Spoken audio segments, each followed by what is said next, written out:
के झुंड ने महारानी को घेर लिया और उनसे नाम लिवा के छोड़ा। महाराणा की दूसरी पत्नियां भी उनके साथ झूले पर चढ़ी और उनसे भी नाम लिवाए गए। अब बारी आई भोजराज की। पधारो बाबूजी। दादा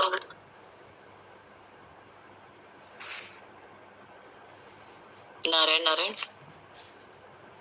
अब बारी आई भोजराज की। पधारो बाबूजी। दादाओं, काकाओं और भाइयों ने उन्हें पुकारा, किंतु पिता के सामने भोजराज पत्नी के साथ झूले पर पांव रखने में लजा रहे थे। महाराणा उनके संकोच का अनुमान करके महल में जा झरोखे की जाली से अपने प्रिय पुत्र एवं पुत्रवधू को झूलते देखने लगे। स्त्रियां गीत गा रही थी। झूला धीमा पड़ते ही रतन सिंह ने डोर सहित भोजराज को बाहों में भर लिया।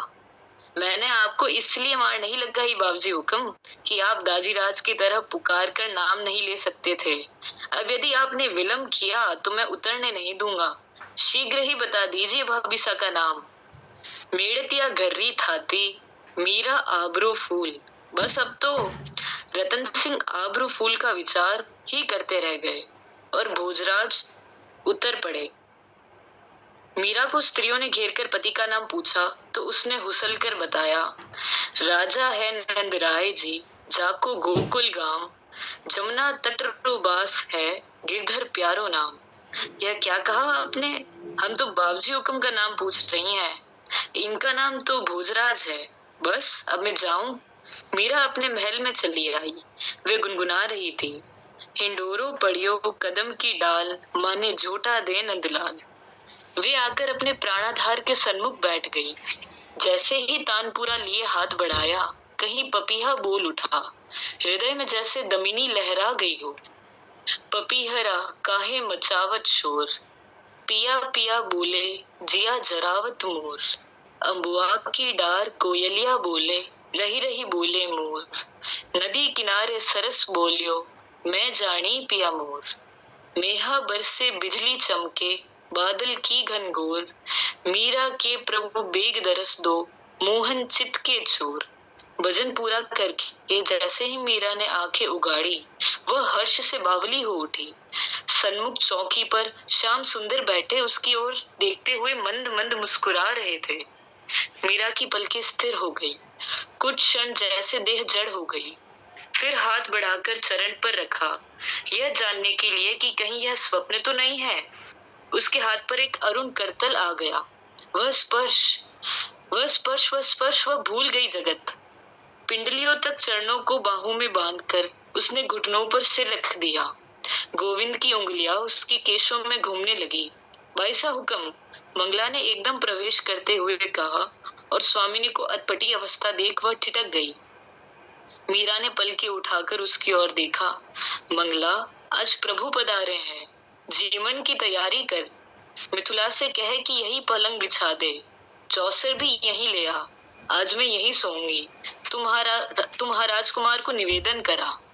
मीरा की हर्ष विभल दशा देखकर मंगला प्रसन्न भी हुई और चकित भी। वह शीघ्रता से संदेश प्रसारण करने लगी। घड़ी भर में तो मेड़तनी जी के महल में गाने बजाने की धूम मच गई। चौक में दासियां नाच रही थी। भोजराज को भी थोड़ा आश्चर्य हुआ। आज बाईसा हुक्म मंदिर में ही पहुंचेंगी। मंगला ने विनम्रता से हाथ जोड़कर निवेदन किया। क्यों? प्रभु पधारे हैं, कहकर मंगला चुप हो रही। भोजराज गिरधर गोपाल के कक्ष की ओर मुड़ गए। वहां जाकर देखा मीरा की प्रेम विभल दशा जैसे बार बार किसी को चूम रही हो। आंखों में हर्ष के आंसू, रोम रोम पुलकित, होठों पर हंसी खिली पड़ती थी। बीच बीच में वाष्परुद्ध कंठ से टूटे शब्द उच्चारित होते। बड़ी कृपा की, बड़ी कृपा की। जुग बीत गए, आंखें पतरा गई थी। अब न जाना, अब न। भोजराज आश्चर्य से देख रहे थे कि मीरा के हाथ किसी की देह पर घूम रहे हैं। एकाएक कहकर हंस पड़ी और लगा जैसे लात से मुंह छिपा रही हो। यह क्या है? क्या हो रहा है यहाँ? कौन है यहाँ? मुझे क्यों नहीं दिखाई देता? गुजरात सोच रहे थे। मीरा की दृष्टि उन पर पड़ी। पधारिए महाराज कुमार, देखिए मेरे स्वामी पधारे हैं। आइए इनसे मिलिए। ये है द्वारिकाधीश, मेरे पति। और श्री भोजराज का परिचय देते हुए उनसे कहा, ये है चित्तौड़ के महाराज कुमार युवराज भोजराज, मेरे सखा। फिर भोजराज से पूछ बैठी, कहिए कैसे लगे आपको मेरे धनी? मुझे तो कोई दिखाई नहीं दे रहा है, क्या आप सच फरमा रही है? भोजराज ने पूछा। मीरा खिलखिलाकर हंस पड़ी। सुन रहे हैं प्रियतम, महाराज कुमार क्या फरमा रहे हैं? फिर भोजराज से कहा, आप पधारे, ये फरमा रहे हैं कि आपको दर्शन होने में अभी समय है। भोजराज असमंजस में कुछ क्षण खड़े रहे, फिर शयन कक्ष में चले गए। मीरा गाने लगी, आज तो राठौड़ी जीरे महला रंग छायो, आज तो मेड़तनी जीरे महला रंग छायो, कोटिक भानु हुए प्रकाश, जाने के घिर धराया, सुर नर मुनि जन ध्यान धरत है, वेद पुरावन गाया, मीरा के प्रभु गिरधर नागर, घर बैठिया पिय पाया। दासियों ने उसे श्रृंगार कक्ष में चलने को कहा, किंतु वह अपने मोहन की आंखों से ओट करने को तैयार नहीं थी। उन लोगों ने श्रृंगार की सामग्री वहीं लाकर उसे सजाया। तब श्याम सुंदर का हाथ पकड़ वह उठ खड़ी हुई।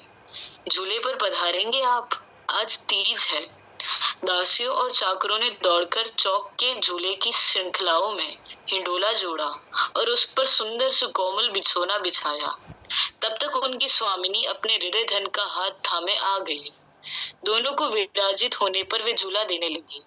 गीतों के स्वर गगन गूंजाने लगे, भांग और मिष्टान की मनोहारे हुई। झूलकर महल में पधारे तो जीमन की तैयारी हुई। स्वर्ण के बाजोट पर सोने के बड़े थाल में विविध भोजन सामग्रियां प्रचुर मात्रा में परोसी गई। यो भी प्रथा है कि स्वामी का थाल भरा ही रहे, इसलिए भरे हुए थाल में भी बारंबार परोसा जाता था। वह जानती थी कि नित्य अपनी स्वामिनी का प्रसाद ही उन्हें मिलता है, पर आज तो जगत के स्वामी का प्रसाद भी मिलेगा, अतः थाल खाली न होने पाए। मीरा ने प्रथम कौर अपने हाथ से दिया और द्वारिका नाथ के हाथ से स्वयं लिया। दूसरा देने पर प्रभु ने कहा, खाओ ना, एक कौर तो शत्रु को दिया जाता है प्रिय। आज मीरा की प्रसन्नता की सीमा नहीं है। आज जीवन का चरम फल प्राप्त हुआ है। आज उसके भव भव के भरतार पधारे हैं, उसकी साधना, उसका जीवन सफल करने। सबसे बड़ी बात यह है कि रंगीले राजपूत के वेश में है प्रभु। केसरिया साफा, केसरिया अगरखा, लाल किनारी की केसरिया धोती और वैसा ही दुपट्टा। शिरोभूषण में लगा मोर पंख, कानों में हीरे की कुंडल, गले में कंठे का जड़ा पद्म राग कौस्तुभ, मुक्ता माल वह वैजयंती, कटिका वह रत्न जटित कमरबंद, हाथों में गजमुख कंगन और सुंदर भुजबंद, चरणों में लंगर और हाथों में हीरे पन्ने की अंगूठियां। इन सबसे ऊपर वह रूप, कैसे उसका कोई वर्णन करे। उसे देखकर मन अपने खुद ही बचा ही नहीं पाता। यदि रहे भी तो उसकी नन्ही सीप सी काया में वह रूप संबंध कैसे समाये। अथा की था कौन ले, असीम को अक्षरों में कैसे बांधे। बड़ी से बड़ी उपमा जहाँ ओछी पड़ जाती है, श्रुतियां नेति नेति कहकर चुप साध लेती है। कल्पना के पंख समीप पहुंचने से पूर्व ही थककर ढीले पड़ जाते हैं। वह तो अपनी उपमा आपो आप है। कोई दूसरा हो तो बताया जाए कि ऐसा, किंतु क्या यही कहकर संतोष मिल जाता है? यदि ऐसा होता तो सरस्वती माता, शेष, सनक, नारद और हर कभी के चुप हो गए होते, किंतु न उनकी जिह्वाएं विराम लेती है और न मन भरता है। वह इतना मधुर, सदावलोकनीय, प्रियाति प्रिय, नयनाभिराम, सुवासित और सुकोमल, क्या कहा जाए, कैसे कहे, कैसे बताए कि वह क्या है, कैसा है, क्या नहीं है वह। मीरा भी केवल इतना ही कह सकी, थारी छवि प्यारी लागे, राज राधावर महाराज, रतन जटित सिर पैंच कलंगी, केसरिया सब साज, मोर मुकुट मुकुराकृत कुंडल, रसिकारा सरताज, मीरा के प्रभु गिरधर नागर, माने मिल गया ब्रिजराज, माने मिल गया ब्रिजराज। नारायण नारायण नारायण नारायण नारायण। देखो आप, ये कोई सतयुग की बात नहीं है, ये सारी की सारी अभी कुछ वर्षों पहले की बात है।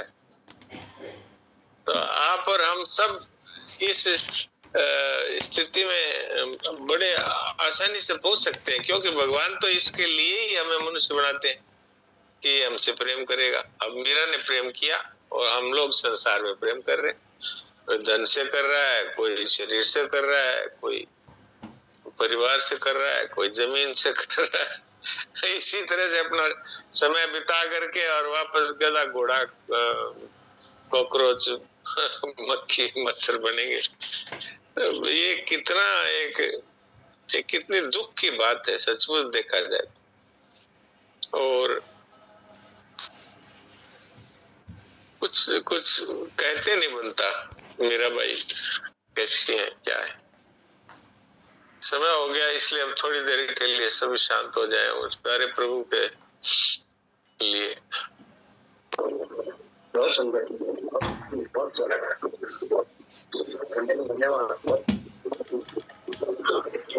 सजल चित्र प्रस्तुत किया बेटी ने, सजल चित्र, सजीव। राम राम।